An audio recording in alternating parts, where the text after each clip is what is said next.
ছোট বাচ্চারা অনেক সময় বিভিন্নভাবে ভয় পেয়ে যায় অথবা ছোট বাচ্চারা বিভিন্নভাবে তাদের উপরে নজর লেগে যায়। সে অবস্থায় আমাদের করণীয় হচ্ছে তাদেরকে আয়াতুল কুরসি পড়ে ফু দিয়ে দেওয়া। মা যদি সূরা ইখলাস, সূরা ফালাক, সূরা নাস জানে তাহলে এটা পড়ে ফু দিয়ে দিবে। আমরা করি কি, অনেক সময় দা বটির উপরে একটু লবণ নিয়ে এটা খাইয়ে দেই এবং মনে করি যে এটা খাইয়ে দিলেই ভয়ভীতিটা চলে যাবে।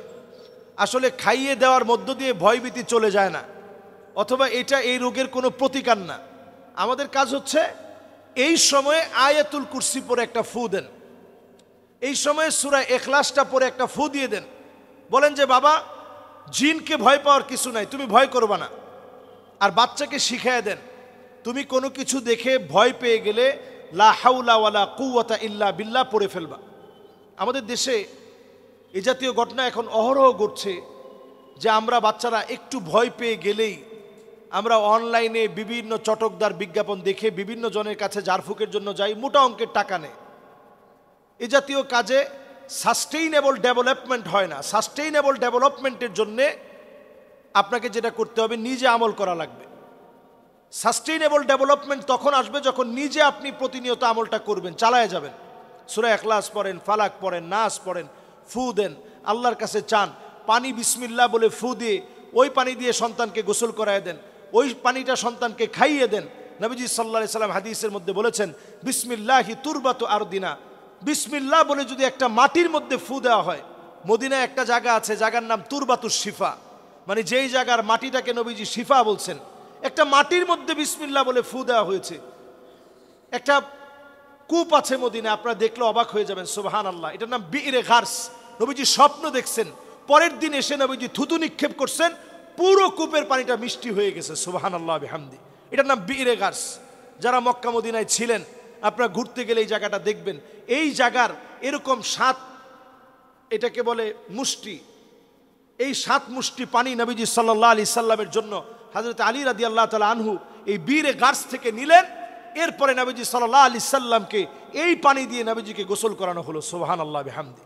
তো এটা বলার উদ্দেশ্য হচ্ছে এই যে সামান্য একটা পানি নবীজি সাল্লাল্লাহু আলাইহি সাল্লাম ফু দিয়েছেন, এই পানিটা বরকতের পানি হয়ে গেছে। এটা বিইরে গারস, নবীজি বলেছেন এটা আমার কূপ, বিইরি মানে আমার কূপ। সুতরাং বিসমিল্লাহ বলে যদি আপনি ফু দিয়ে পানি পান করান, আপনার সন্তান সুস্থ হয়ে যেতে পারে এবং আপনার সন্তানের জন্য সুস্থতার কারণ হতে পারে। এজন্য আমরা আমাদের সন্তানদেরকে প্রতিনিয়ত নিজেরা ঝাড়ফুঁক করব, বিসমিল্লাহ পড়ে ফু দিব, আয়াতুল কুরসি পড়ে ফু দিব। এমনকি তেলের মধ্যে আপনি ফু দিয়ে সেই তেলটা আপনি শরীরের মধ্যে দিয়ে দিতে পারেন, পানিটা খাইয়ে দিতে পারেন, অলিভ অয়েল ব্যবহার করা যেতে পারে।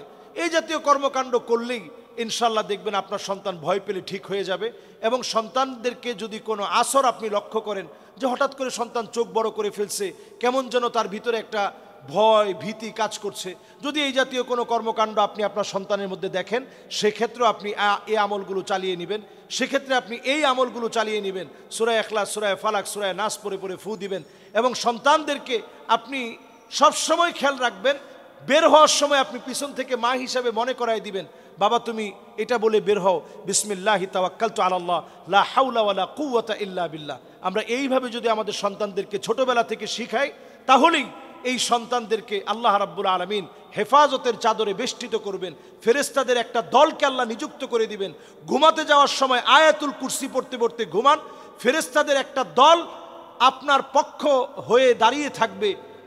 আল্লাহ রাব্বুল আলামিনের পক্ষ থেকে আল্লাহ নিযুক্ত করে দিবে, ফালা ইয়াজাল আলাইকা মিনাল্লাহি হাফিজ, যারা আপনার জন্য দায়িত্ব নিয়ে জিম্মাদার হয়ে দাঁড়ায় থাকবে, আপনার ক্ষতি হতে দিবে না।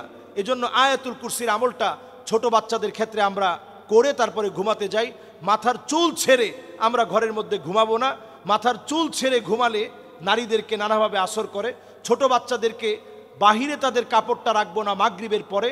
ছোট বাচ্চাদেরকে আমরা বাহিরে যেতে দিব না একেবারে ঠিক মাগরিবের সময়। এই সময়ে কেউ যদি সাথে থাকে তাহলে দিলেন, ঠিক দুপুরবেলা এই সময়টাতে আমরা ছোট বাচ্চাদেরকে ছাড়বো না। যদি আমরা যেতেই হয় তাহলে বিসমিল্লাহি তাওয়াক্কালতু আলাল্লাহ লা হাওলা ওয়ালা কুওয়াতা ইল্লা বিল্লাহ, এই জাতীয় নবীজির শেখানো দোয়াগুলো পড়ে আমরা বাহিরে যাওয়ার চেষ্টা করব। আল্লাহ তাআলা তৌফিক দান করুক।